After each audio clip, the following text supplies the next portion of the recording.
노후를 편안하게 보내고 싶다면 자식부터 믿는 마음부터 조금 내려놓으셔야 합니다. 이 말이 서운하게 들릴 수 있습니다. 아니, 내가 평생 자식 위에 살았는데 이제 와서 자식을 믿지 말라고? 이렇게 생각하실 수 있습니다. 그런데 살아보면 알게 됩니다. 노후를 편안하게 해주는 것은 효도 잘하는 자식 하나가 아니라 내가 무너지지 않고 살아갈 수 있는 내 힘이라는 걸요.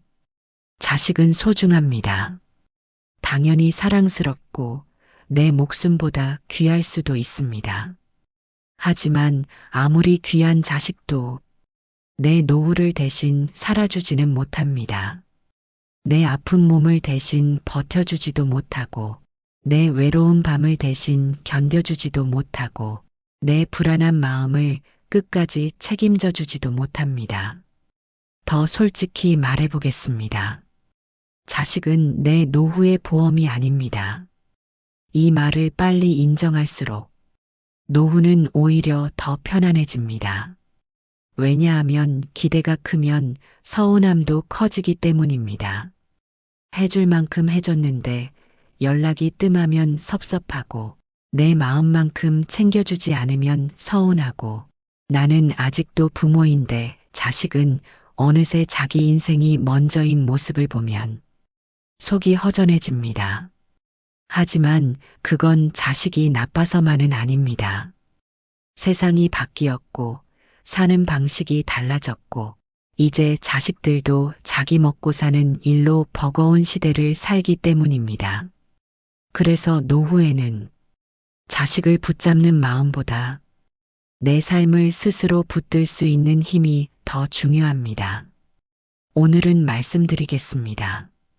노후에 딸 자식이 있든 없든 아들이 자주 오든 뜸하든 이 세 가지만 있으면 훨씬 더 편안하게 지낼 수 있다는 것을요.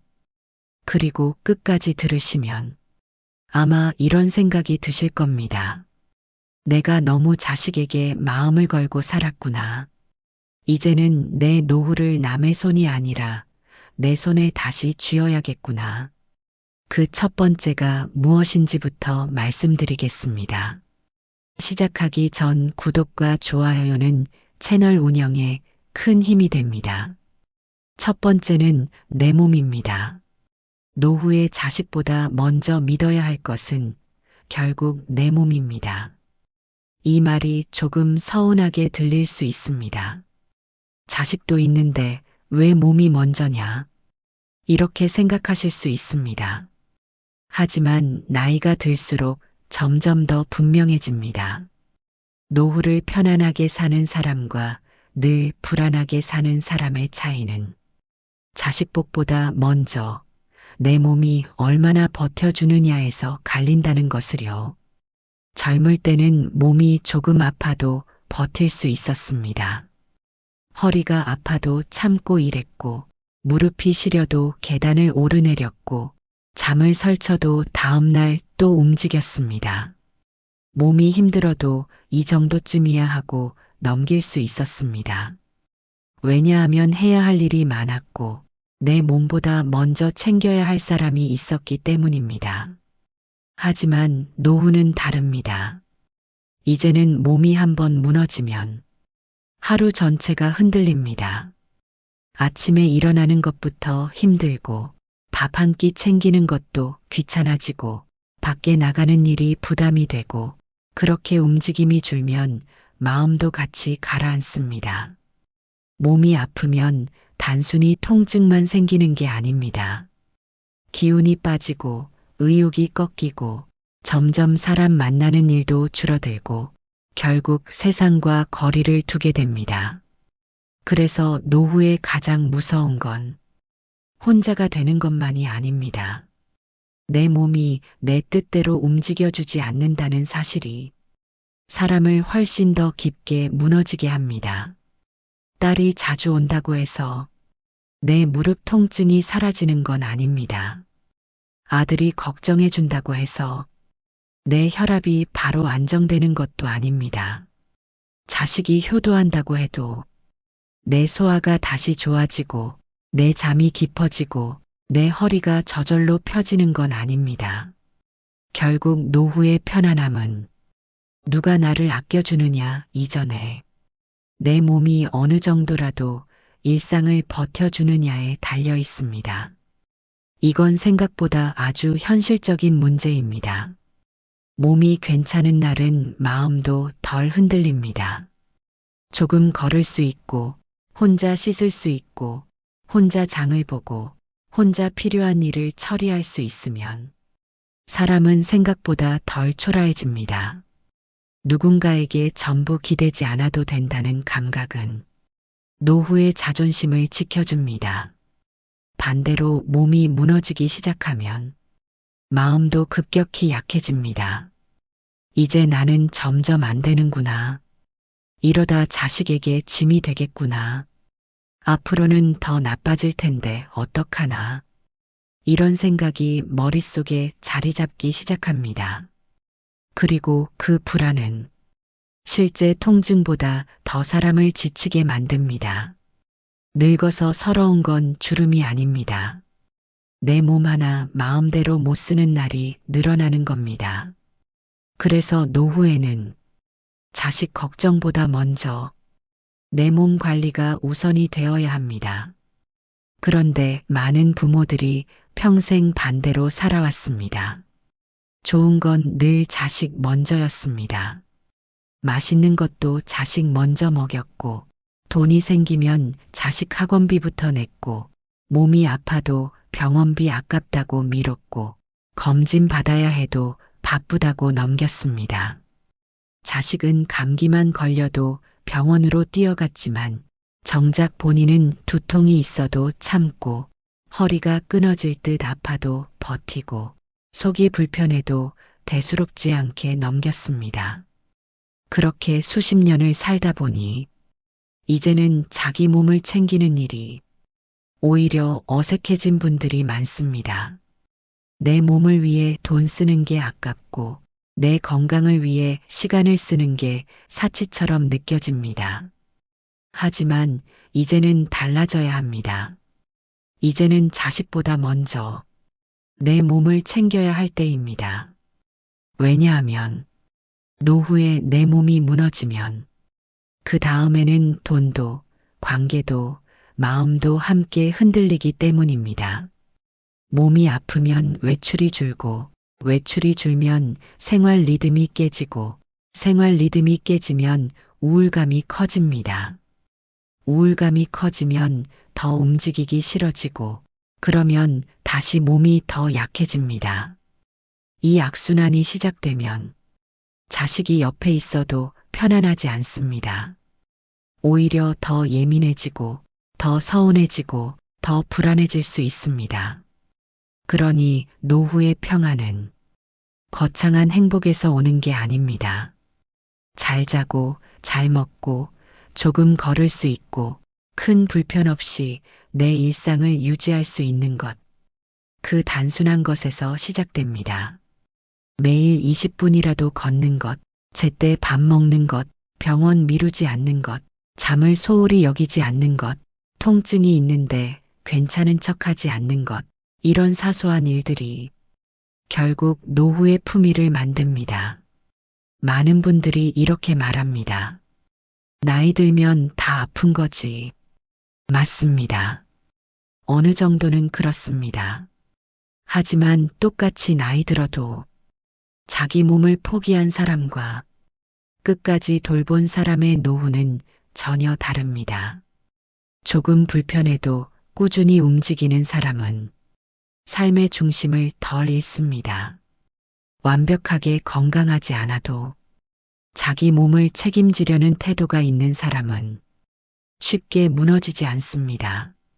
반면 아직 괜찮을 때부터 이제 늙었으니 어쩔 수 없다며 손을 놓아버리면 몸보다 먼저 마음이 늙어버립니다.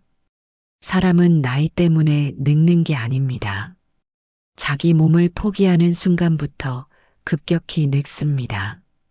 이 말은 꼭 기억하셨으면 합니다. 노후에 편안하게 살고 싶다면 자식이 날 챙겨줄까를 먼저 생각하지 마십시오. 내가 오늘 얼마나 움직였는지, 얼마나 잘 잤는지, 얼마나 내 몸을 방치하지 않았는지를 먼저 살펴보십시오. 결국 내 몸이 나를 살립니다. 내 몸이 버텨줘야 내 마음도 버티고 내 생활도 유지되고 자식과의 관계도 덜 서운해집니다. 자식은 내 인생을 사랑해 줄 수는 있어도 대신 살아줄 수는 없습니다. 그러니 노후의 첫 번째 준비는 언제나 같습니다. 누가 나를 챙겨주길 기다리기 전에 내 몸부터 내가 챙기는 것. 그게 노후를 편안하게 만드는 가장 현실적이고도 가장 강한 시작입니다. 두 번째는 내 생활비입니다. 노후의 자식보다 먼저 내 손에 쥐고 있어야 할 것은 결국 생활비입니다. 이 말이 어떤 분들에게는 차갑게 들릴 수 있습니다. 자식이 있는데 무슨 생활비를 그렇게까지 따지나. 내가 자식 키우려고 평생 고생했는데 이제 와서 내 몫부터 챙기라는 말이 맞나? 이렇게 생각하실 수도 있습니다. 하지만 살아보면 알게 됩니다. 노후를 불안하게 만드는 것은 큰 돈이 없는 것보다 먼저 내가 오늘 하루를 누구 눈치 보지 않고 살 수 있느냐의 문제라는 것을요. 노후에 정말 필요한 돈은 남에게 자랑할 만큼 큰 재산이 아닙니다. 비싼 집도 아니고 남들보다 앞서는 여유도 아닙니다. 그저 내가 먹고 싶은 것 조금 사고 병원 갈 때 망설이지 않고 전기세와 관리비를 걱정 없이 내고 가끔은 내 마음 가는 곳에 다녀올 수 있는 정도. 그 정도의 돈만 있어도 사람은 훨씬 덜 초라해집니다. 반대로 자식이 아무리 잘 돼도 내 손에 쓸 돈이 없으면 마음은 자꾸 움츠러듭니다. 작은 것 하나 사는 것도 망설여지고 아픈데도 병원비가 먼저 떠오르고 누군가와 밥 한 끼 먹는 일도 부담이 됩니다. 그러다 보면 사람은 점점 더 움츠러들고 움츠러든 마음은 결국 관계까지 바꿔놓습니다. 왜냐하면 돈이 부족하다는 건 단순히 통장 사정의 문제가 아니라 선택권이 줄어든다는 뜻이기 때문입니다. 오늘 내가 어디까지 움직일 수 있는지, 무엇을 포기해야 하는지, 누구에게 부탁해야 하는지, 어느 순간부터 내 삶의 기본이 내 결정이 아니라 형편에 끌려가게 됩니다. 그게 사람을 가장 무기력하게 만듭니다. 가난이 사람을 먼저 무너뜨리는 게 아닙니다. 내가 내 삶을 결정할 수 없다는 감각이 사람을 먼저 무너뜨립니다. 그래서 노후에는 큰 돈보다 생활비가 중요합니다. 생활비란 단순한 소비의 문제가 아닙니다. 그건 내 존엄이고 내 자유이고 내가 내 삶을 스스로 꾸려갈 수 있다는 마지막 안전장치입니다. 많은 부모들이 여기서 가장 큰 실수를 합니다. 자식이 있으니 어떻게든 되겠지. 딸이 착하니 나중엔 챙겨주겠지. 아들이 책임감 있으니 설마 나를 모른 척 하겠어. 이런 기대를 가슴 한편에 품고 삽니다. 물론 자식을 믿고 싶은 마음 너무나 당연합니다. 내가 배 아파 낳고 밤잠 줄여 키우고 내 것 아껴가며 뒷바라지한 존재가 자식이니까요. 그 자식이 커서 부모를 외면하지는 않을 거라 믿고 싶은 마음, 그건 욕심이 아니라 부모 마음입니다. 하지만 문제는 그 믿음이 어느 순간 내 생활까지 자식에게 기대는 구조가 되는 데 있습니다. 그 순간부터 마음이 편하지 않습니다. 용돈을 받아도 고맙기보다 조심스러워지고 무언가 필요해도 쉽게 말하지 못하게 됩니다. 이번 달은 아이들 학원비도 많이 들 텐데 사위 눈치 보이지 않을까? 며느리도 힘들 텐데 내가 말하면 부담일까? 이런 생각이 하나둘 쌓이기 시작합니다. 그리고 그때부터 돈의 문제는 단순한 경제 문제가 아니라 관계의 눈치로 바뀝니다. 자식이 못해줘서 서운한 게 아닙니다. 사실은 내가 부탁해야 하는 처지가 된 것 같아 스스로 작아지는 겁니다. 내가 필요한 걸 마음껏 말하지 못하고 말해도 미안하고 안 말하면 답답한 그 상태가 사람을 서럽게 만듭니다. 노후에 가장 서러운 건 돈이 없는 것만이 아닙니다. 내 기본적인 삶을 남의 기분에 기대야 하는 상태가 더 서럽습니다. 이건 꼭 기억하셔야 합니다. 많은 부모들이 자식에게는 아낌없이 주는 것이 사랑이라고 배웠습니다. 내 것 줄이고 자식에게 더 주는 것이 좋은 부모라고 믿었습니다. 그래서 집을 팔아 자식 전세금 보태주고 퇴직금을 털어 사업자금 보태주고 노후 자금까지 꺼내 손주 교육비에 보태기도 합니다. 그 순간에는 뿌듯합니다. 내가 아직 자식에게 도움이 된다는 사실이 기쁘고 부모로서 해줄 수 있는 걸 해줬다는 안도감도 듭니다. 그런데 문제는 그 다음입니다. 자식을 다 도와주고 난 뒤 정작 내 생활이 흔들리기 시작하면 그때부터 부모 마음은 복잡해집니다. 또 말하기는 어렵고 도움을 받자니 체면이 걸리고 아무렇지 않은 척하자니 속이 탑니다. 자식도 처음에는 도와주고 싶습니다. 하지만 현실은 녹록지 않습니다. 자식도 대출이 있고 자식도 자기 자식 키워야 하고 자식도 자기 노후를 준비해야 합니다. 결국 마음은 있어도 부모 생활 전체를 떠안을 만큼의 여유가 없는 경우가 많습니다. 그때 부모는 비로소 깨닫습니다. 내가 다 준 게 사랑이 아니라 어쩌면 너무 성급한 포기였구나. 정말 중요한 건 자식을 안 도와주는 것이 아닙니다. 도와주되 내 노후가 무너지지 않을 선을 지키는 것입니다. 이 선이 없는 사람은 좋은 부모가 되려다가 불안한 노후를 맞게 됩니다. 반면 이 선을 지킨 사람은 자식을 덜 사랑해서가 아니라 오래 덜 미안하고 덜 서운하게 살 수 있습니다. 자식에게 다 주는 부모가 현명한 부모가 아닙니다. 자기 노후까지 무너지지 않게 지킨 부모가 더 지혜로운 부모입니다. 이 말은 조금 세게 들릴지 몰라도 현실에서는 너무나 자주 맞는 말입니다. 노후의 생활비는 단순히 돈의 액수가 아닙니다. 그건 마음의 여유로 이어집니다. 내 통장에 아주 큰 돈이 없어도 내가 한 달을 어떻게든 감당할 수 있다는 확신이 있으면 사람은 덜 흔들립니다. 자식이 연락이 조금 늦어도 덜 서운하고 누가 조금 무심해도 덜 상처받습니다. 왜냐하면 삶의 중심이 내 손 안에 있기 때문입니다. 반대로 생활비가 없으면 감정도 함께 흔들립니다. 전화 한 통에도 기대가 실리고 작은 선물 하나에도 마음이 크게 움직이고 무심한 말 한마디에도 깊이 다칩니다. 겉으로는 관계 문제처럼 보여도 사실은 그 밑바닥에 경제적 불안이 깔려 있는 경우가 많습니다. 그래서 노후에는 돈을 부끄러워해서도 안 되고 돈 얘기를 천하게 생각해서도 안 됩니다. 돈은 노후의 현실입니다. 그리고 그 현실을 외면하는 순간 마음은 더 쉽게 무너집니다. 생활비를 지킨다는 건 욕심을 부리는 것이 아닙니다. 탐욕도 아닙니다. 그건 내가 늙어서도 최소한의 품위와 자유를 지키겠다는 뜻입니다.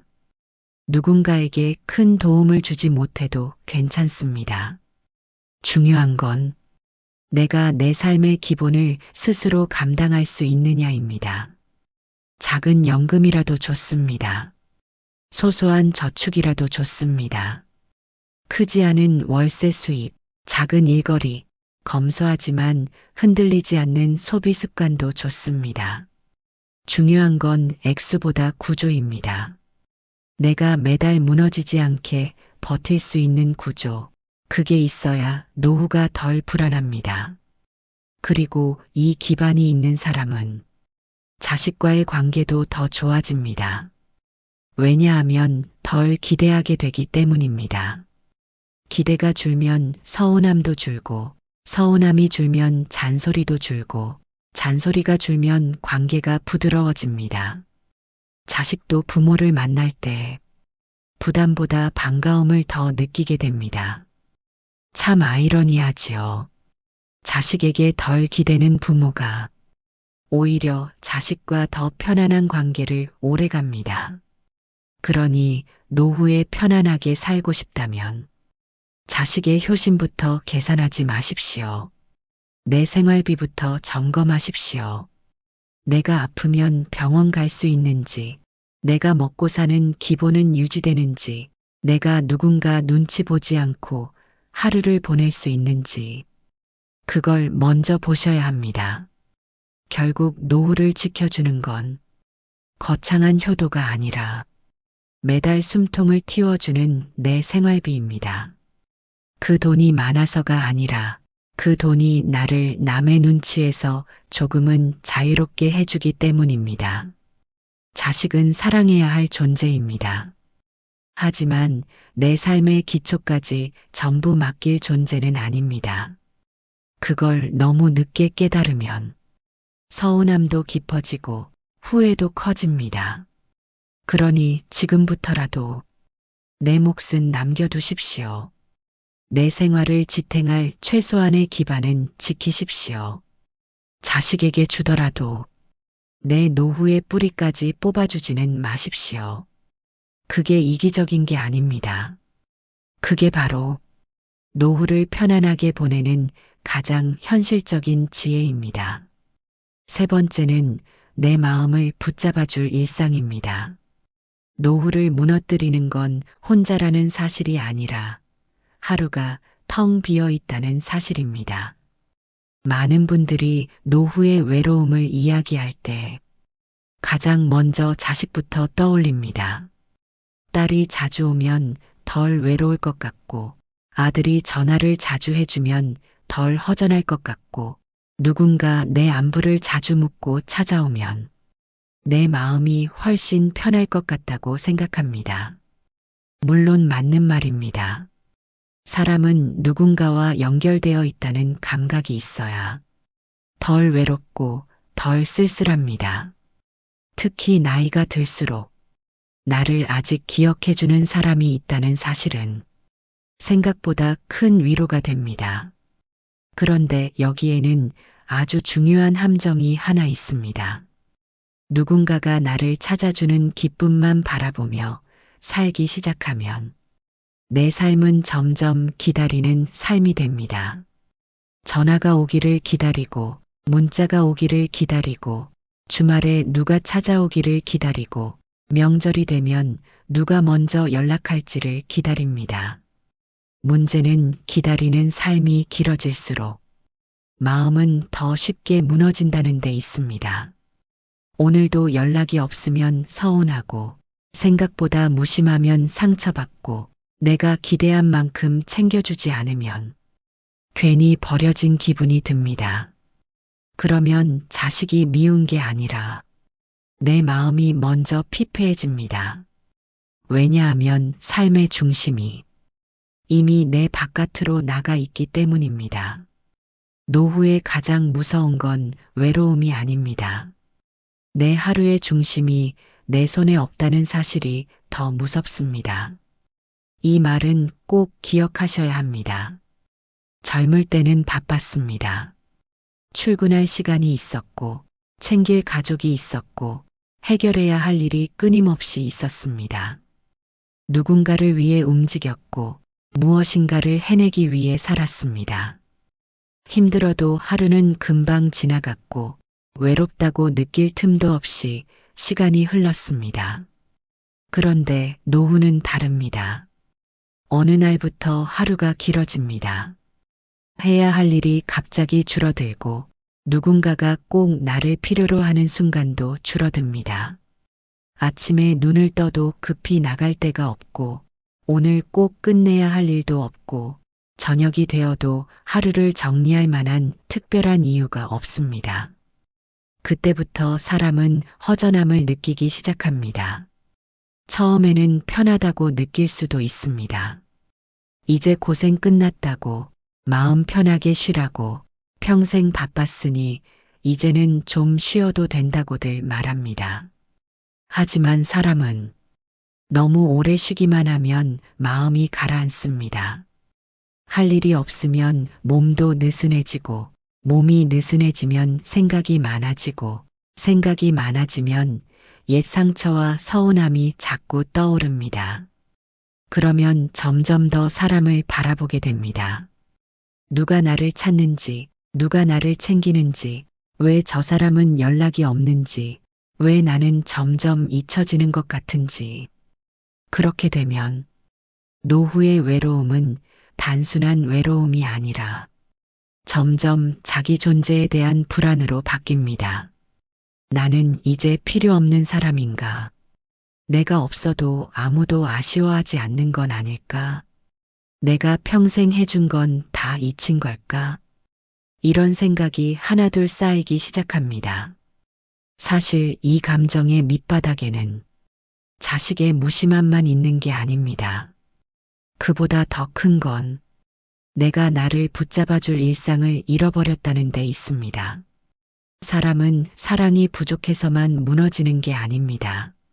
하루를 견디게 해줄 리듬이 없을 때 더 빨리 무너집니다. 그래서 노후에 정말 중요한 건 누가 나를 찾아오느냐보다 내가 아침에 왜 일어나야 하는지를 아는 것입니다. 오늘 내가 해야 할 작은 일 하나, 오늘 내가 가야 할 장소 하나, 오늘 내가 지켜야 할 루틴 하나, 이런 것들이 별것 아닌 것 같지만 실은 마음을 붙드는 큰 힘이 됩니다. 예를 들어 매일 아침 같은 시간에 일어나 창문을 열고 물 한 잔 마시는 일, 집 앞을 20분 걷는 일, 정해진 시간에 밥을 챙겨 먹는 일, 작은 화분에 물을 주는 일, 시장을 한 바퀴 돌며 사람 구경하는 일, 일주일에 한 번은 종교 모임에 가는 일, 좋아하는 드라마나 책을 일정한 시간에 즐기는 일, 손으로 뭔가를 만드는 취미를 갖는 일, 이런 것들이 결국 내 마음을 매일 다시 제자리에 앉혀줍니다. 누군가는 이런 걸 너무 소소하다고 생각할 수 있습니다. 하지만 노후는 바로 그런 소소한 것들로 버텨지는 시기입니다. 크고 화려한 즐거움보다 매일 반복되는 작은 리듬이 더 중요합니다. 왜냐하면 큰 기쁨은 가끔 오지만 작은 일상은 매일 나를 붙들어주기 때문입니다. 특히 나이가 들수록 삶을 유지하는 힘은 사건이 아니라 습관에서 나옵니다. 자식이 한번 다녀가는 건 기쁜 일입니다. 하지만 그 기쁨은 며칠 못 갑니다. 친구를 만나 밥 한 끼 하는 것도 좋습니다. 하지만 그 또한 순간입니다. 문제는 다시 혼자 돌아온 집에서 내 하루가 텅 비어 있느냐 아니냐입니다. 집에 돌아왔을 때 이제 또 모라지가 남는 사람과 그래도 내일 아침엔 내가 할 일이 있지가 남는 사람은 노후의 안정감이 전혀 다릅니다. 사람을 붙잡는 건 특별한 이벤트가 아니라 내일도 반복할 수 있는 작은 일상입니다. 이건 정말 중요합니다. 많은 분들이 노후에 자꾸 자식에게 집착하게 되는 이유는 사랑이 너무 커서만은 아닙니다.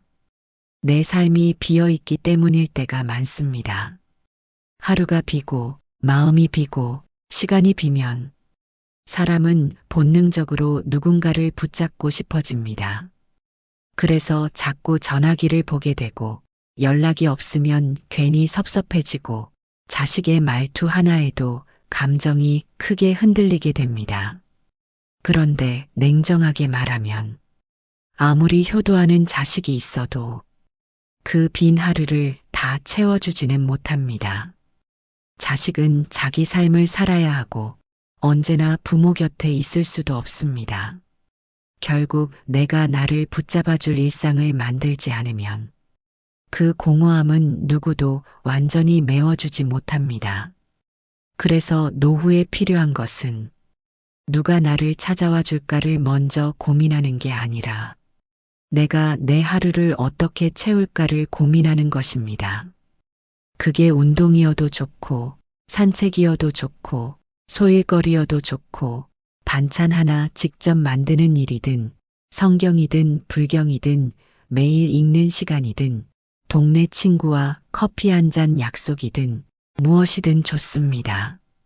중요한 건 내가 가만히 앉아 기다리는 삶이 아니라 조금이라도 내 발로 움직이는 삶을 유지하는 것입니다.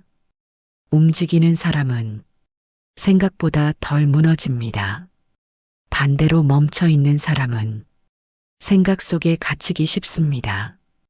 움직임이 줄어들수록 지난 서운함은 커지고 오래된 후회는 자주 떠오르고 작은 말에도 마음이 크게 흔들립니다. 그래서 마음을 지키는 가장 현실적인 방법은 의외로 거창한 위로가 아니라 생활의 리듬을 잃지 않는 것입니다.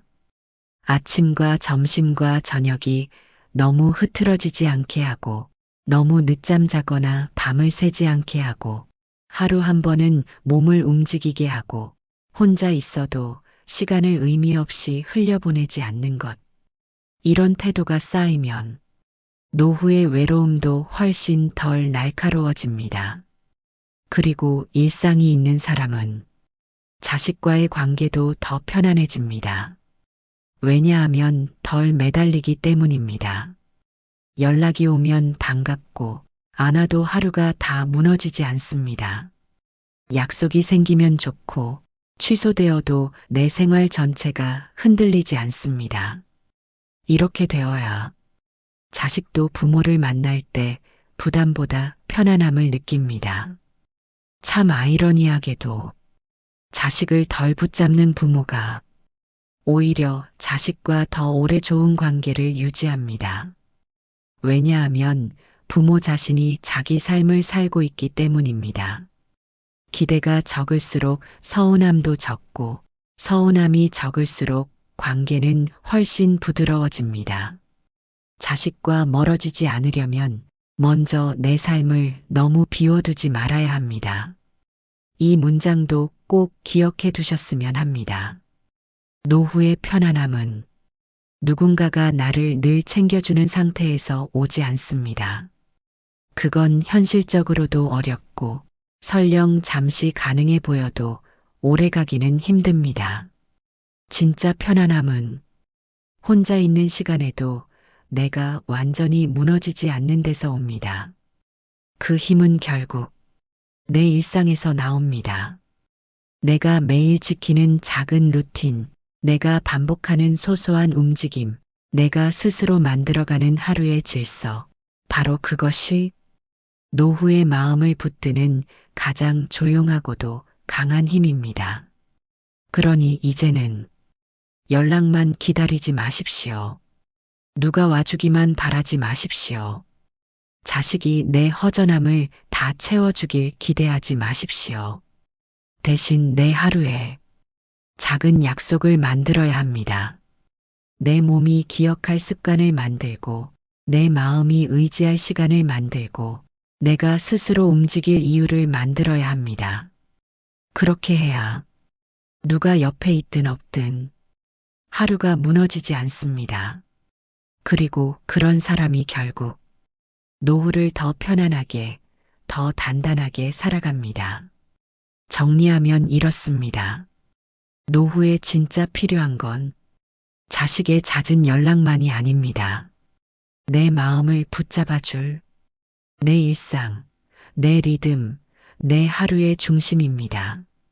그게 있는 사람은 혼자 있어도 완전히 외롭지 않고 누군가가 늦게 와도 크게 무너지지 않으며 삶이 조용해져도 스스로를 잃지 않습니다.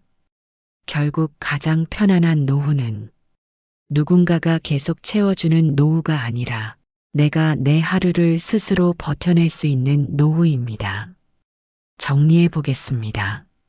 노후를 편안하게 살아가는데 반드시 딸 자식이 있어야 하는 것도 아니고 자식이 자주 찾아와야만 가능한 것도 아닙니다. 정말 중요한 건 결국 세 가지입니다. 내 몸이 어느 정도 버텨주는 것, 내 생활비가 무너지지 않는 것, 그리고 내 마음을 붙잡아줄 일상이 있는 것입니다. 많은 사람들이 노후의 행복을 자식에게서 찾으려 합니다. 내 마음을 알아주길 바라고, 내 외로움을 달래주길 바라고, 내 불안한 미래까지 함께 책임져 주길 기대합니다. 하지만 자식은 사랑할 수는 있어도 내 인생 전체를 대신 살아줄 수는 없습니다. 그래서 나이가 들수록 더 중요한 건 자식복이 아니라 내 삶의 뿌리입니다.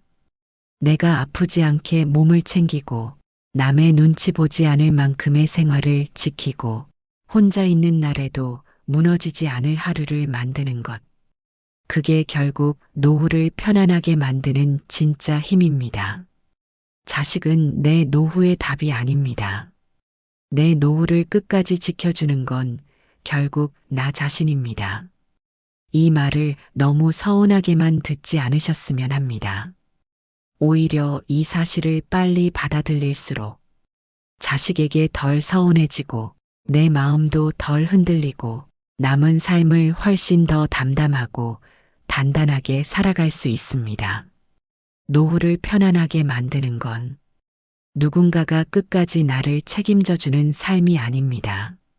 내가 마지막까지 나를 놓지 않는 삶, 바로 그것이 가장 편안한 노후입니다.